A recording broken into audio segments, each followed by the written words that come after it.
Now that I am on the other side of my emotional agony, I have been looking forward to getting through the misconstruct of what I was actually going through, and I'm so happy and so relieved to be just free. I am completely free from bondage, and I made this proclamation 2019, 2018, and 2017 was probably the hardest times of my life. And I got saved in the bathroom of the salon that I was working at the time. It was a very, very, very moment of triumph for me, considering all that I had been through, all of my moments of what I didn't know the true, real definition of vulnerability was, which is to be open and exposed with the possibility of being attacked. And I never really saw the possibility of being attacked, whether physically or emotionally, being a part of vulnerability. I always just have worn my heart on my sleeve and gave people the choice to either see my strength or see my weakness, and to love me from that space that they choose to love me from, instead of hiding behind truths, hiding behind a lot of what at the time was abandonment, lack of guidance, and just a very negative emotional setback that I had dealt with for the last 5 or so years ago. Pre-COVID, 2019, I was living at my sister's house and sleeping on her couch fresh out of a surgery where I had an ectopic pregnancy that really did almost cause me to lose my life. I internally bled, I blacked out, and a couple times, more than once. And usually an ectopic pregnancy happens at 8 weeks, and you're supposed to see a doctor or physician immediately so you can be treated properly and get surgery and things like that. For those of you that don't know what an ectopic pregnancy is, it's when you get pregnant and the baby gets stuck in your fallopian tubes and the tube bursts, thus leading to internally bleeding. So this happened back in 2019, and it was the worst experience of my life, and I almost lost my life. And if I didn't know God before, I certainly know him now that I'm on the other side of life, considering that I wanted to give life, but the timing just wasn't right. And that's okay. That moment of rejection was followed by a lot of other previous rejections from family trauma and everything that I was really digesting. And I was very afraid to bring a child into this world, and knowing that my foundation and my base form of family and identity was just not complete. So it was a blessing and a curse, in a sense, that I did not bring a child into this world under those circumstances. It was painful, but it was a painful experience that I needed to have with God, that I would always be okay and that I can trust in him. Prior to COVID in 2020, I was healing on my sister's couch after my surgery for maybe 3 months.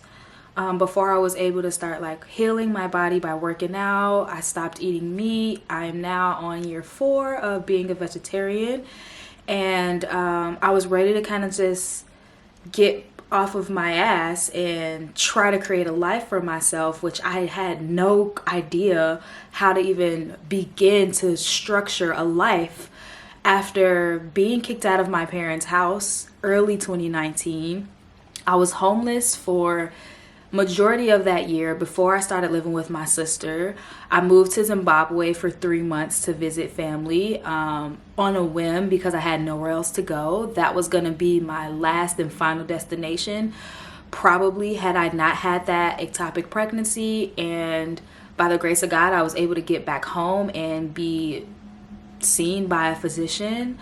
And thankfully, my sister allowed me to stay with her and her family while I went through that transition.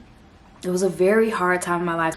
I know COVID had actually erased we lost a lot of time in those years of COVID, and I will just never forget what my life was prior to COVID and how I looked forward to 2020 being such a breakthrough for me, being such a monumental moment in time, being that was like a decade year of ending a lot of shit that has happened to me that I believe that was limiting me from being the person that I am today.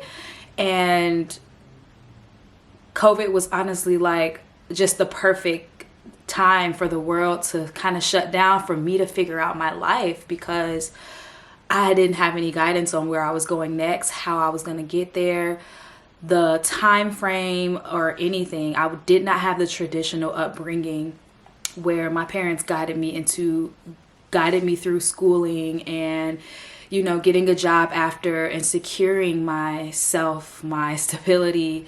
I was codependent for several years, and it was one of those things where I would always hear my father push to be independent, but he never displayed independence.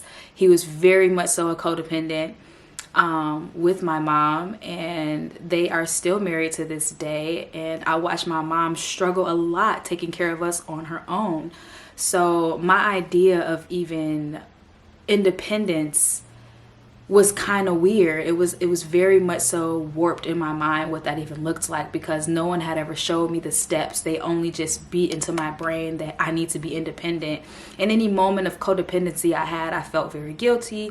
I felt very worthless. I felt just my self-esteem was at an all-time low.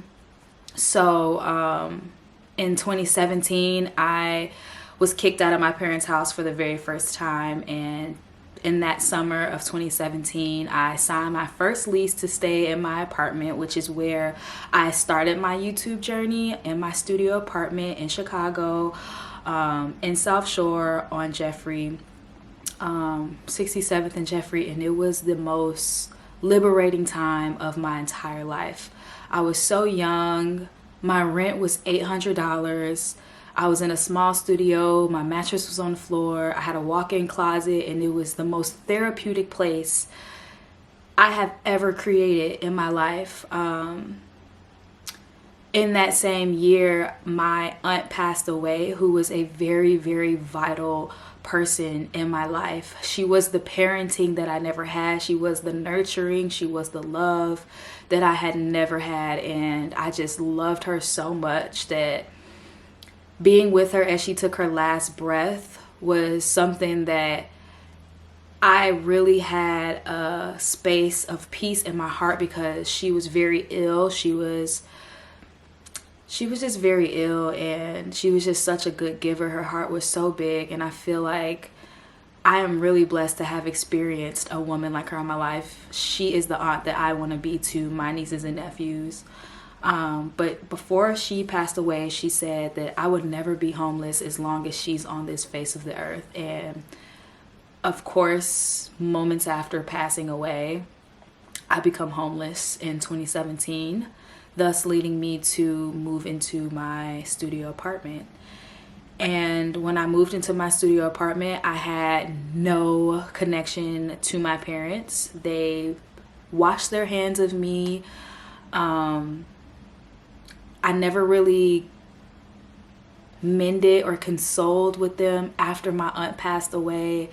It was just like an abrupt, everybody get out. My siblings were kicked out as well, and we were all fending for ourselves. I am the youngest of 3 other siblings.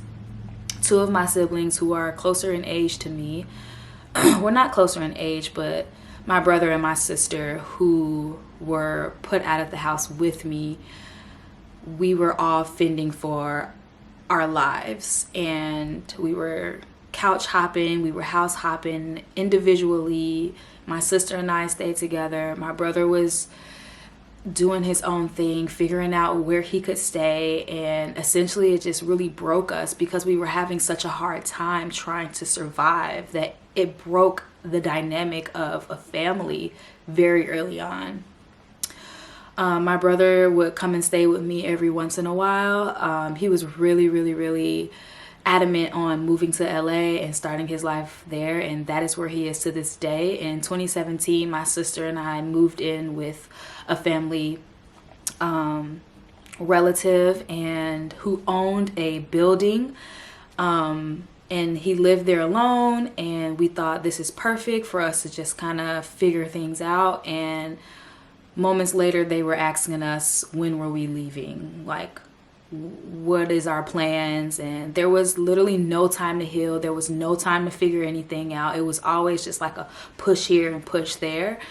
My sister actually ended up moving to Las Vegas, and she is still there to this day. And I haven't seen either one of my siblings in years. And it hurts me to my core that we don't have that house or that home where we get that foundation and that guidance of, and just peace and sense of self. My sense of self has always been on a survival mentality, and it was based upon a very desperate way of moving and thinking and being. But it was also a very much so liberal season in the same time. I had to go through those things to be who I am today. So I don't regret those things ever happening, but I do regret the way my family dynamic unfolded after my aunt passed away.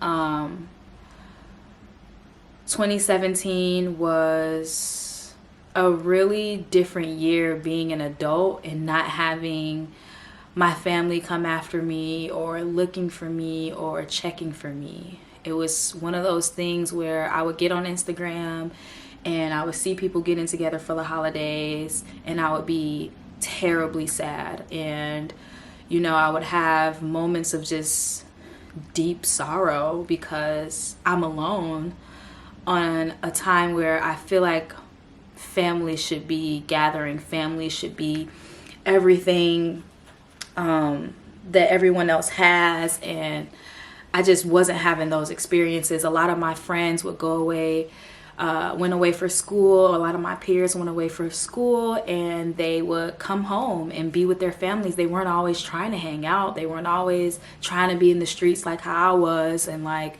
you know, it just kind of hit a core for me that like, this is the start of my life being very much so isolated from my family.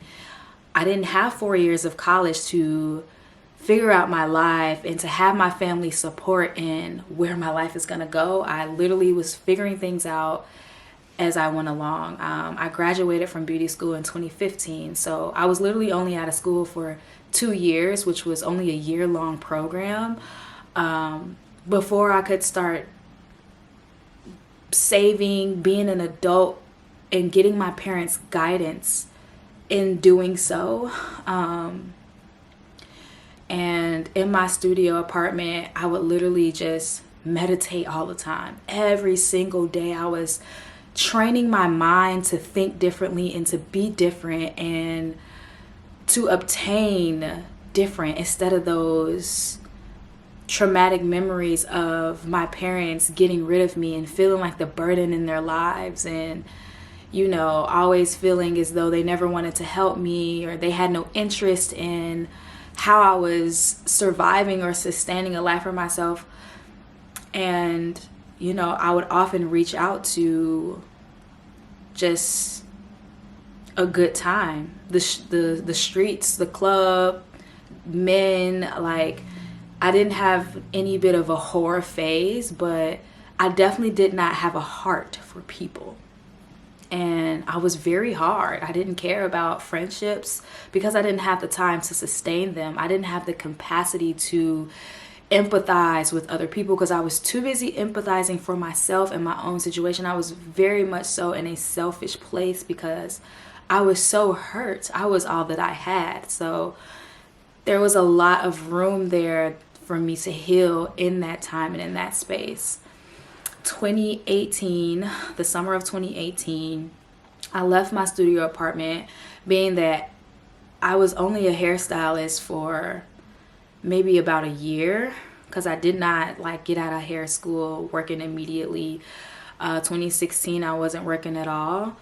I might have started a job that summer of 2016, which allowed me to get my studio apartment, and I was making like $500 a check, like twice a month. That is $1,000 a month that I would try to stretch for groceries, transportation. I was on the bus. I didn't have a car, laundry, and all those things that I feel like my peers probably had to do in college, but without that college community that made things really tough for me.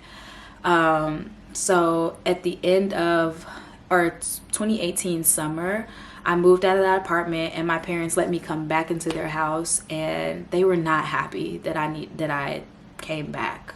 They were very much so very mean, very cold, very passive aggressive, and it just became this very eerie place to be.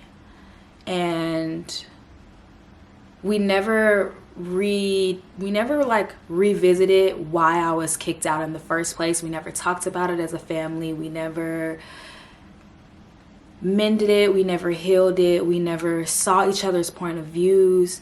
It was just like one big fuck you, and you ruined our life pretty much. And yeah, so 2018, I was still working at my job, didn't have a car.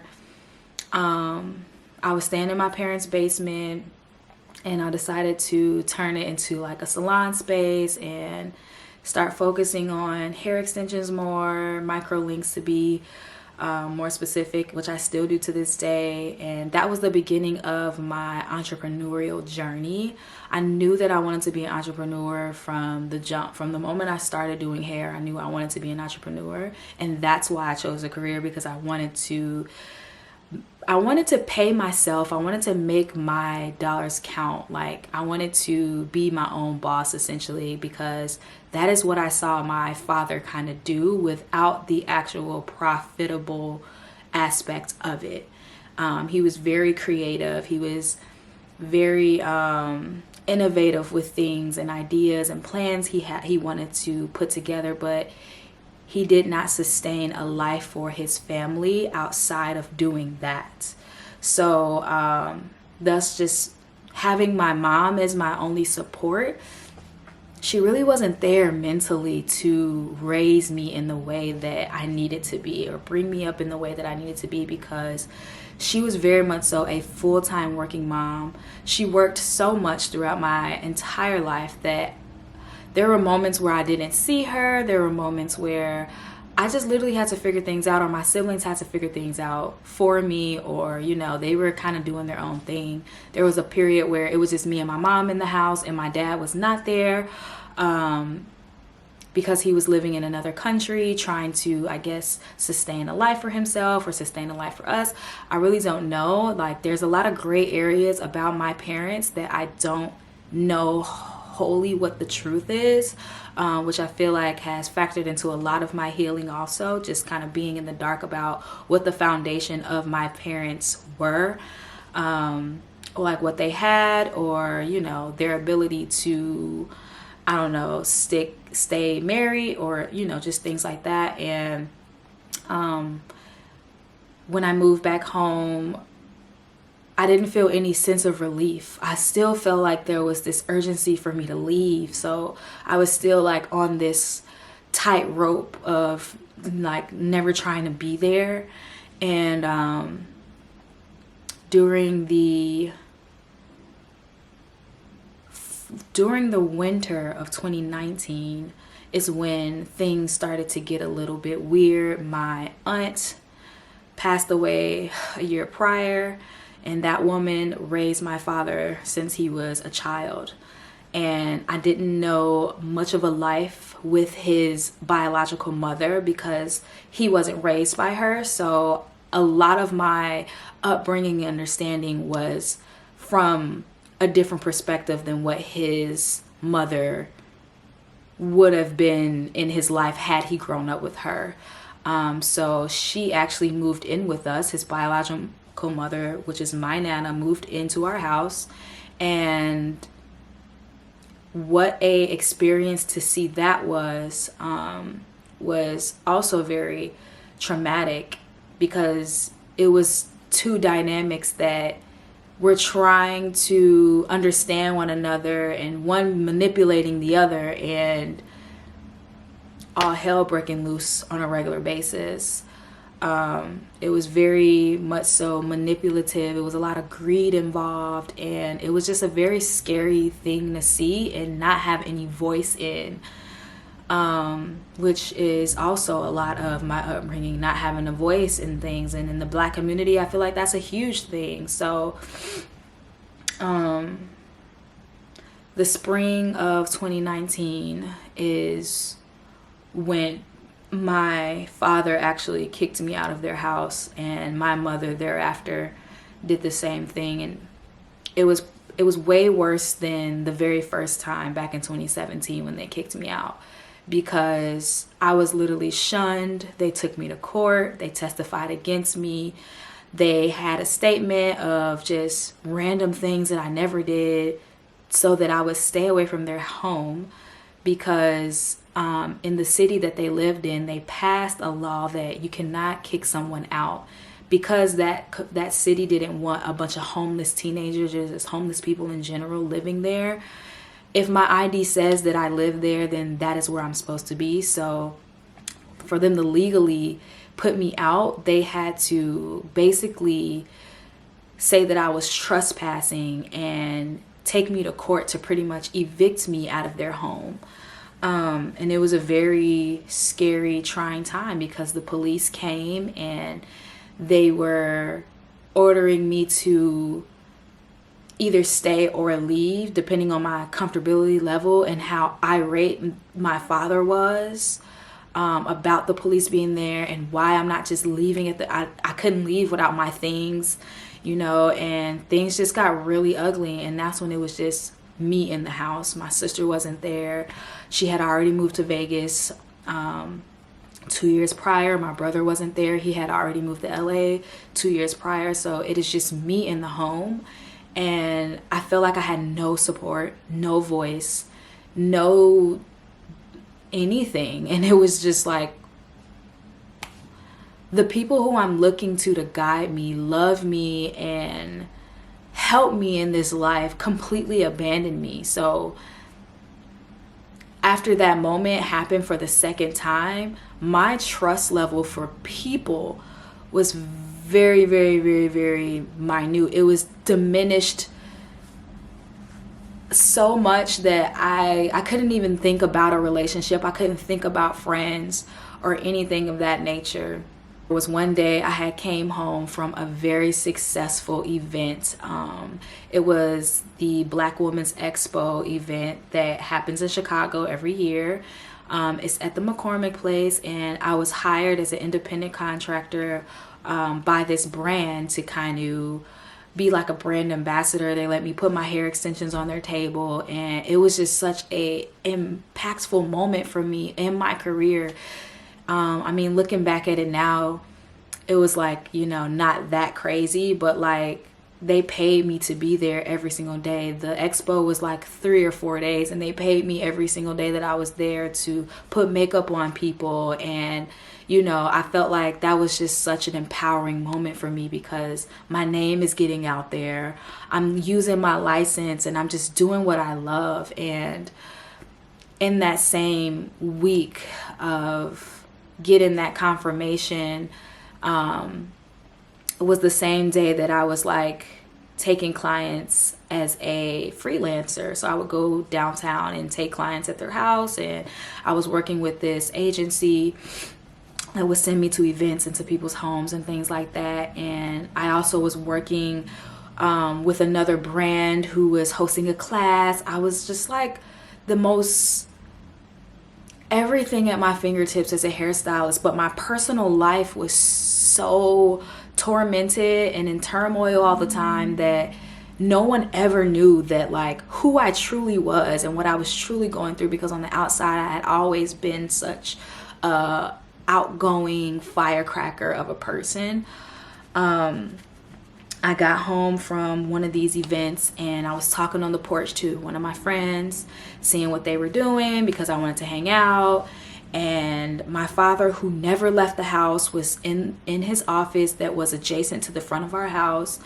And he got on the porch and he started like yelling, telling me to go talk somewhere else and stop cursing and all this other kind of stuff. And I'm just like on the phone, and the person that's on the other end of the phone is literally like stuck, like not saying anything. And I didn't say anything. We were both just silent while he was yelling for me to go talk somewhere else, and you know, just really picking a fight. That the type of guy my dad was, he picked a bone with any and everybody that was in his path that could be a threat. Not even a threat, that he just thought could be a threat. He was very, very, very, very abusive, verbally, physically. So I was just like, this might just be the day that I become a victim to the abuse that I've always seen happen to the women in my life, from my mom and my siblings. I always felt like I was the survivor out of my family because I was the only one that my father had never physically abused. And I was very much so having very like a bit of resentment because I knew what he was doing to them and I knew that it wasn't right, but I knew my mother would never confront him about it, and I know she would never leave him, and I know like all these things. So I was very much so biting my tongue all the time, knowing that the women in my life were being physically abused for mistakes they made and just for anything. So I was just like, what now? Like, what am I doing now?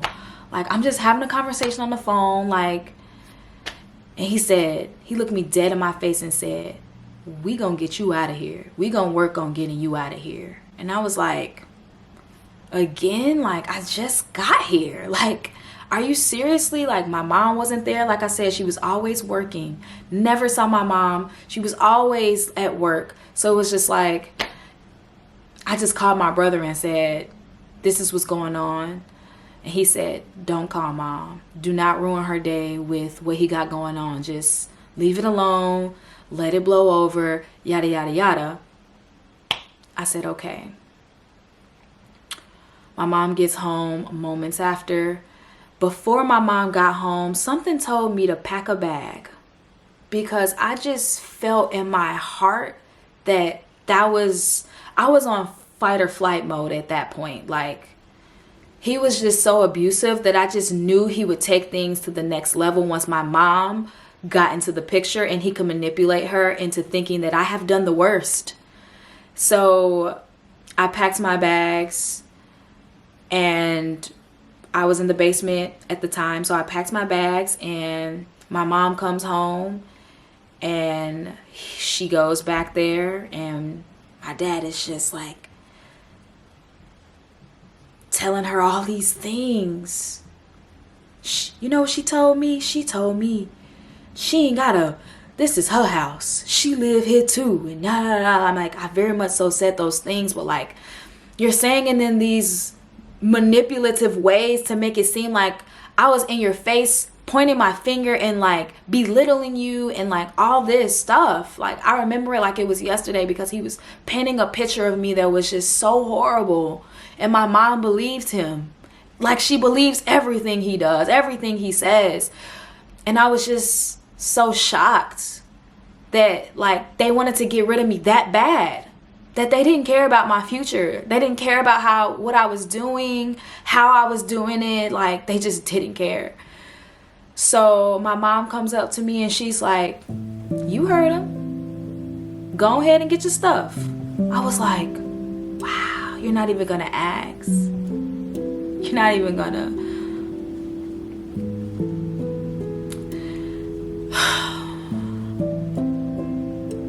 You're not even gonna see what my side of the story is. So the police came because he told her to call the police. The police comes and says, you can't kick her out unless you have some legal documentation.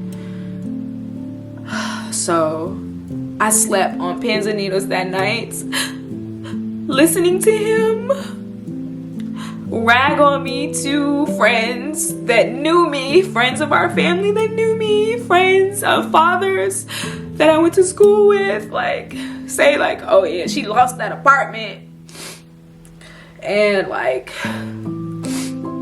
you know, just really ragging on me. My mom gets on the phone to my aunts and rags on me some more from the driveway. He's in the house, in his office. Like, it was just like nowhere to turn. Like,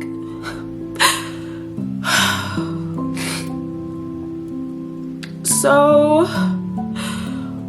this is crazy.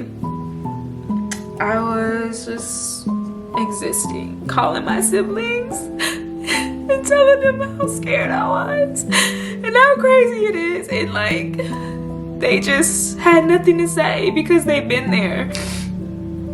They had no advice for me other than to like, maybe just get out of there.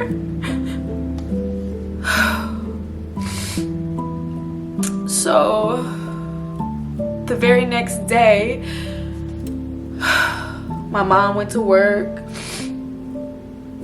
No one was in the house. I come upstairs and like on the countertop there was like these papers. There was like a pink slip and like a white one and I think a yellow one, and it just says like Carolyn Brown versus like Africa Brown. Like, and I'm like, what is going on? And like the description was like defiance. She was being very defiant. She was ordered to leave and like all these kind of things. I'm like, and it didn't really look like my mom's handwriting.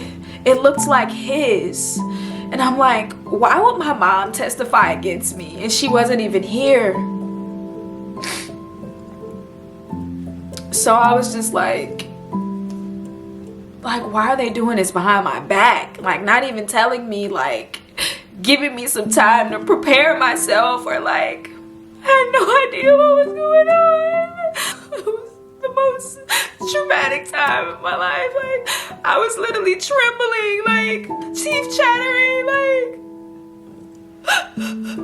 oh my God.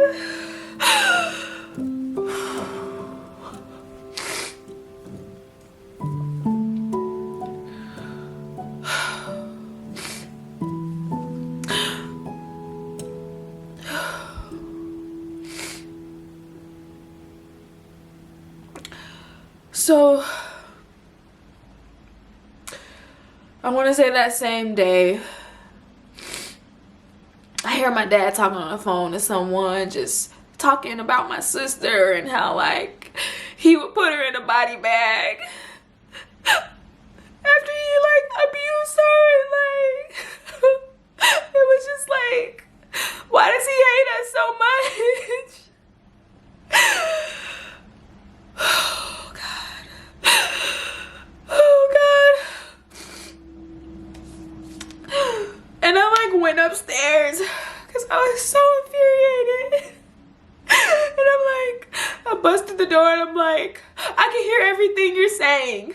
And he goes, good. I'm just like, you have no respect for us. You have no respect for us. And my mom, none of the women in your life you have respect for. Like, and the person he's on the phone with, he's just like on the phone still, and my dad is like mocking me and like just making a mockery of me to this person on the phone, being like, you hear her? You see how she just don't stop? Like, and I was just like, this is fucking sick. I was always smoking a lot of weed because my anxiety for who this man was and the potential that he had just scared me to no end. I feared him because he was always irate. I've seen him do crazy things, and I just didn't trust him, and my mom just didn't understand why. She never listened to why either. Even when I was a young girl, I made a Facebook post saying how I wanted to like poison him with rat poisoning, and she got so mad at me. Like, was like, you don't say that about your dad. Like, why would you do that? But never ask like, why do I feel that way? Oh God. Oh my gosh. So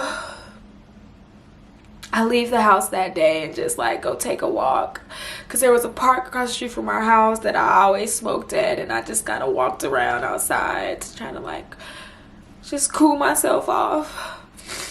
I come back to the house and I see the same bag that I packed in the driveway, all of my things sprawled all across the driveway. Like, I tried to open the door. We had a padlock on the door. I put the code in. It didn't work. And I'm just like, why? Why is this how it has to go down every time? Like, he was such a coward. He never could face me. And just like, it was just such a trying time. So I left my parents' house with just those bags, which was full of my hair stuff, my blow dryer, my combs, my clips. I didn't even get a chance to pack any clothes.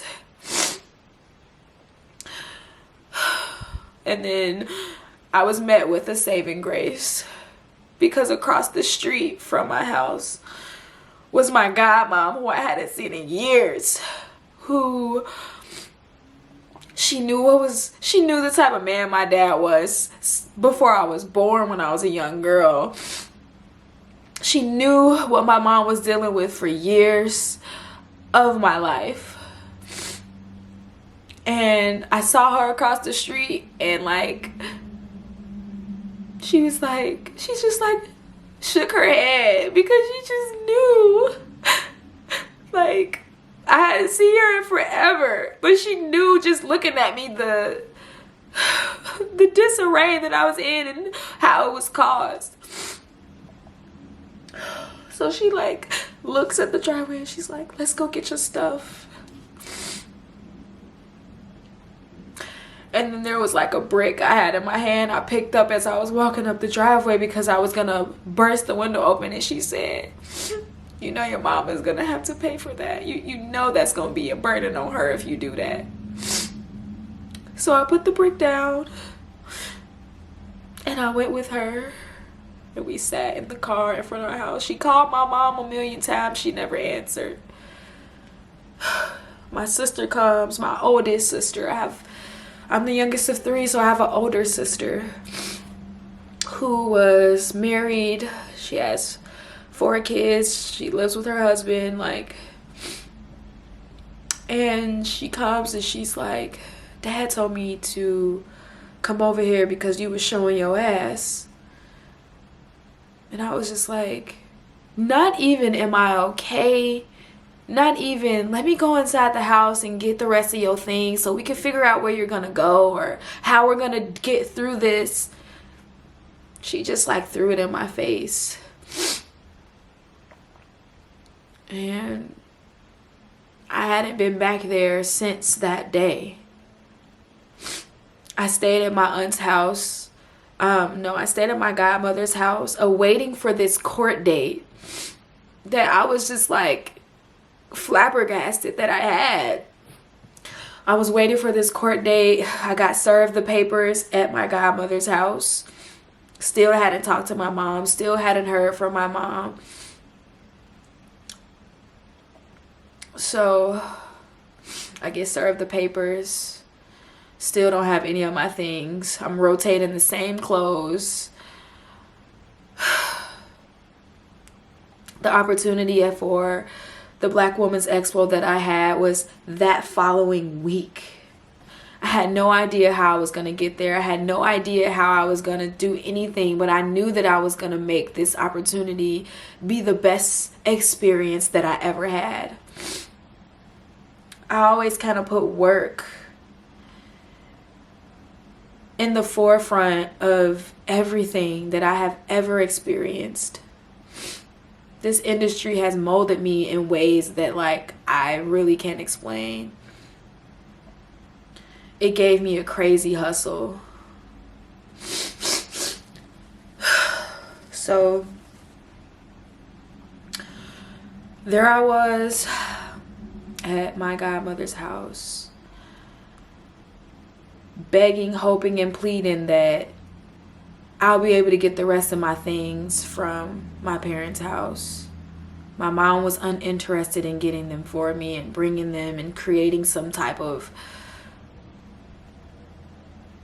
anything. She did not care because she is under the will of this man that is to be her husband. Told by my aunt that my mom told her my things weren't there anymore. That she came home and none of my stuff was there. And if I ever went over there, I would be trespassing and I would go to jail. I didn't want to believe that my stuff was not there. I thought it was all just a lie. I thought it was a cover-up.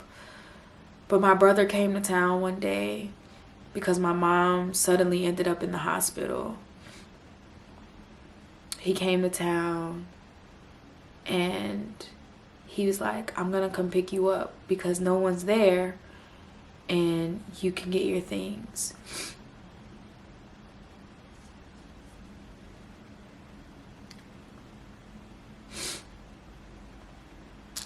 I go in the house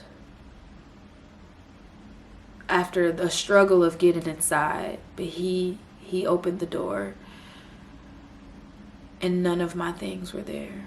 Not a single thing was there. I remember all of my things being thrown around and broken into pieces, shattered, like stepped on and crushed.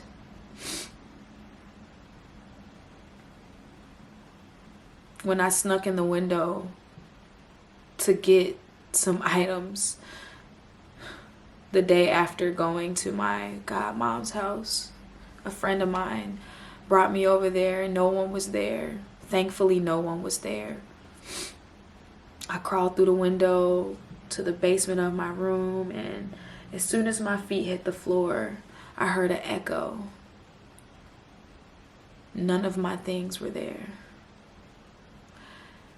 I stepped out into the living room area that was outside of my bedroom, and all of my things were damaged. And I was just like, why? Why would he do this? Like, I was so just like, this is a maniac of a person. The pit of my stomach was so in knots because I didn't know when he'd come back. I didn't understand why any of this had to happen. I had a client that I wanted to take that day. And I just thought, like, if I take this client here, what are they going to think of all this stuff everywhere? I can't even clean this up in a fashionable time. I hadn't called them or anything. I was just just in disbelief. My heart started like pounding. I was just high in anxiety. I called one of my best friends at the time and I said, I need you to come and get me from my mom's house right now. She hops in the car and she was over there in like 10 minutes. She sees the mess and she's like, what happened? And I was like, I wish I had time to explain to you right now, but I need you to help me get this stuff out of here. She was like, where do we even start? As we're just trying to rummage through the mess. My dad is standing at the door looking at us because her car is in the driveway. And he's looking through the door to the basement of where we were. Irate. I turned on my camera to record the conversation because it was just that crazy. He started yelling at my friend. He called the police. So when my brother brought me back for me to see that none of my stuff was there, I walked down the driveway and I saw like a hair clip that I had broken in half. And I was just like, he wanted to destroy me. Like, he had no respect for anything. Like, and I haven't been back to my parents' house since 2019. The spring of 2019. I stayed with my godmother for a little bit of time before she eventually started to ask me, what was I gonna do? What was my plan? I needed to start paying her to stay there. I wasn't working at the time anymore because my life was in disarray. I didn't know what was going on. But I had money saved and I was still taking clients as a freelancer. So I would go to the city all the time, do clients there, and then I would go back to her house. She asked me what could I do? And she's like, you can give me $25 a week. And I was like, okay, that's doable. I was able to visit my brother after so long. I visited him in California. And it felt so good to be with him and just to see how he's doing and see how he was healing through all the trauma that we went through since 2017 when my aunt passed away. When I came back from that trip, it was just more chaos. Staying with my godmother, she's wondering how I'm affording this trip that I purchased months ago. Before the blow up. And it was just one of those things where like my anxiety just kept growing on a regular basis. Every day I just never knew what was gonna come of the day, what was happening. So I got a salon suite in the city, downtown Chicago. And before I left her house, she's like, you ain't got nowhere to go. Where you gonna go? And my initial thought was, I'm just not gonna be here. It was very toxic in that environment because her daughter used to molest me when I was a child. And she still lived there with her boyfriend. And they were the most gruesome people. So it was a lot of unpacking to do there. She didn't know that her daughter was molesting me. My mother didn't know that she was molesting me. But I knew. And she knew. It was never brought up in conversation. But before I was leaving, she was trying to fight me. And it was just like, I will probably murder you if we were to fight. Because I am literally on a fight or flight survival, don't fuck with me right now type of mentality. Like, I'm not being nice. I'm not playing fair. So much of life had happened to me that I was just exhausted of just cutting anybody slack. So I opened a suite downtown. I purchased a blow-up mattress and I slept out of my suite. I got a gym membership and I would shower at the gym. And that was just my life. I would take clients still, and nobody knew what I was going through. It was just so seamless at the time, until I couldn't afford the suite rent anymore. That was $375 a week. That's when life got really, really scary, because I didn't know where I was gonna go. A family friend reached out to me randomly, and he was like, you could come stay with me. So I'm sitting in the lobby with all of my stuff, having nowhere to go, until he sent that message. And I went to his house, and it was literally a trap house. It was full of men. And it just wasn't a safe environment. But that was my only option. I still treated myself like I would at any other time, like a top tier princess, and did my face mask routine, showered, bathed in lotion, shea butters, and everything, because I knew that I'm going to take care of self regardless of what's going on around me. The family friend was very respectful of my space, that he never pressured me for anything or asked me what my next whatever was going to be, or he often didn't even come home, because he was just giving me my space to live there and to find myself for the duration that I needed to. He showed me how to load a gun that was at the top of his closet, because it was a house full of men and he knew I needed to protect myself. So eventually him and I couldn't coexist any longer, because whenever a male and a woman, or male and female dynamic comes into play, some expectations of someone is going to start to come to play, and that's when it became an issue. After I left his house, a cousin of mine was staying at her uncle's house on 87th and 81st and Crandon. I was staying on 87th and Avalon, so it was just a few blocks from where I was staying. And